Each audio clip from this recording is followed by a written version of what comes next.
স্বাগতম জানাইছো পুনৰ এটা নতুন ভিডিঅ' লৈ আহিছো আপোনালোকৰ মাজলৈ। চৰকাৰৰ নতুন গহনা প্ৰতিজনে লাভ কৰিব 15,000কৈ টকা আৰু 15,000কৈ টকা লাভ কৰিবলৈ হ'লে আপোনালোকে 31 মেৰ আগতে এইটো কাম কৰিব লাগিব। কোনটো কাম কৰিব লাগিব মই এই ভিডিঅ'টোত জনাই দিম।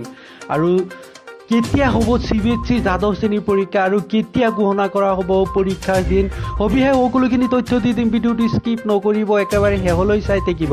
আৰু যদি আমাৰ চেনেলটো তেতিয়ালৈকে নতুন হৈ আছে প্লিজ চেনেলটো ছাবস্ক্ৰাইব কৰি কাষত থকা বেল আইকনটো প্ৰেছ কৰি দিব। আপোনাৰ কাৰণে বহুতো গুৰুত্বপূৰ্ণ ধামাকা অফাৰ লৈ আহিছোঁ। চৰকাৰে আগবঢ়াইছে 15,000কৈ টকা আৰু নগদ ধনৰ প্ৰয়োজন হৈছে নেকি আপোনাৰ? চৰকাৰে আগবঢ়াইছে 15,000কৈ টকা আৰু এটা মাত্ৰ বাক্য লিখি লাভ কৰিব পাৰিব নগদ ধন। আৰু ওৱান নেশ্যন ওৱান ৰেচন প্ৰকল্পৰ বাবে আকৰ্ষণীয় বাক্যৰ আহ্বান। সৰ্বশ্ৰেষ্ঠ টেগলাইন প্ৰেৰণ কৰা লোকে লাভ কৰিব 15,000কৈ টকা আৰু এইটো চৰকাৰে দি আছে 15,000কৈ টকা আৰু নিৰ্বাচিত 5জন বিজয়ীতাক দিয়া হ'ব এই ধন। আৰু মাই govt ইণ্ডিয়া দুৰ্যোগে 15,000 টকা দিয়া ঘোষণা কৰিছে আৰু 31 মেৰ ভিতৰত পঠোৱাব লাগিব টেগলাইনসমূহ। 31 মেৰ ভিতৰত পঠিয়াব লাগিব আৰু পঠিয়াব আপোনাৰ my.gov.in যোগে পঠিয়াব লাগিব এই টেগলাইন। আৰু নগদ ধনৰ প্ৰয়োজন হৈছে নেকি? যদি প্ৰয়োজন হৈছে চৰকাৰে দি আছে এইটোৰ যোগেদি 15,000কৈ টকা। এটা মাত্ৰ বাক্য লিখি লাভ কৰিব পাৰিব এই নগদ ধন আৰু ওৱান নেশ্যন ওৱান ৰেচন প্ৰকল্পৰ বাবে আকৰ্ষণীয় এইটো বাক্য আৰু সৰ্বশ্ৰেষ্ঠ টেগলাইন প্ৰেৰণ কৰা লোকে লাভ কৰিব 15,000কৈ টকা।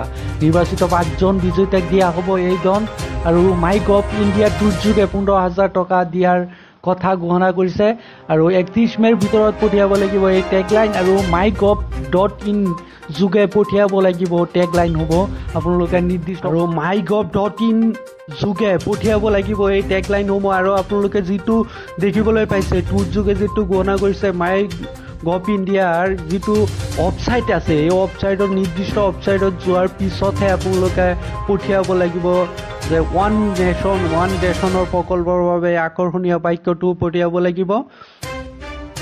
লগতে কেতিয়া হ'ব পৰীক্ষা আপোনালোকক জনাই দি আছোঁ। CBSE দ্বাদশ শ্ৰেণীৰ বৰ্ডৰ পৰীক্ষা সন্দৰ্ভত 1 জুনৰ ঘোষণা কৰিব পাৰে। সূত্ৰ অনুসৰি কেন্দ্ৰীয় শিক্ষা মন্ত্ৰী ৰমেশ পোখৰিয়ালে বৰ্ড পৰীক্ষাৰ তাৰিখ ঘোষণা কৰাৰ সম্ভাৱনা আছে। ইয়াৰ উপৰিও বৰ্ড পৰীক্ষাৰ বিন্যাস আৰু ইয়াৰ কেনেদৰে পৰিচালনা কৰা হয় সেই সন্দৰ্ভত চূড়ান্ত সিদ্ধান্ত লোৱাৰ সম্ভাৱনা আছে। সূত্ৰ অনুসৰি যোৱা বছৰৰ ক'ভিডৰ প্ৰকল্পৰ মতে জুলাইত অনুষ্ঠিত কৰাৰ দৰে এইবেলিও এনেদৰে পৰীক্ষা অনুষ্ঠিত হোৱাৰ সম্ভাৱনা আছে। সূত্ৰ অনুসৰি CBSE 15 জুলাইৰ পৰা 26 জুলাইৰ ভিতৰত পৰীক্ষা অনুষ্ঠিত কৰা আৰু ছেপ্টেম্বৰৰ মাহত ফলাফল ঘোষণা কৰা হ'ব। আৰু ইফালে কেন্দ্ৰীয় শিক্ষা মন্ত্ৰালয়ৰ সৈতে এক উচ্চ স্তৰৰ বৈঠক হৈছিল।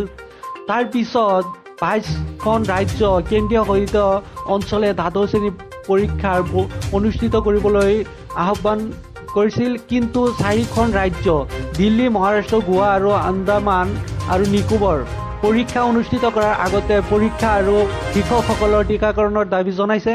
আনহাতে CBSE পৰীক্ষা অনুষ্ঠিত কৰাৰ বাবে পৰীক্ষা মন্ত্ৰালয়ক প্ৰস্তাৱ দিছিল যে পৰীক্ষা মাত্ৰ 90 মিনিটৰ হ'ব লাগে আৰু শিক্ষাৰ্থীসকলে তেওঁলোকৰ নিজৰ বিদ্যালয় অৰ্থাৎ গৃহ কেন্দ্ৰত পৰীক্ষা অৱতীৰ্ণ হ'বলৈ সক্ষম হ'ব লাগে। আশা কৰিছোঁ ভিডিঅ'টো ভাল লাগিছে। যদি ভিডিঅ'টো ভাল লাগিছে প্লিজ লাইক কৰিব, কমেণ্ট কৰিব আৰু আপোনালোকৰ বন্ধু বান্ধৱীলৈ শ্বেয়াৰ কৰিবলৈ নাপাহৰিব।